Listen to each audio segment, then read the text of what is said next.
natin ang adik na presidente natin.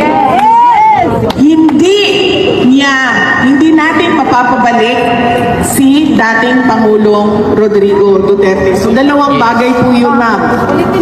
Kailangan natin mapadismiss ang kaso ni Pangulong Duterte at mapabalik siya sa Pilipinas. Lalaban tayo!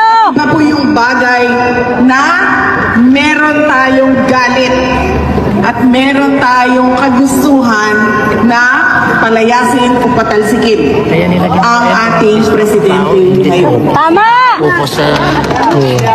Kaya po nauna ang aking sinasabi kanina about sa ICC at sa kaso ni President Duterte dahil gusto ko marinig ng ICC mula sa atin kung ano yung ginagawa nila sa kababayan natin.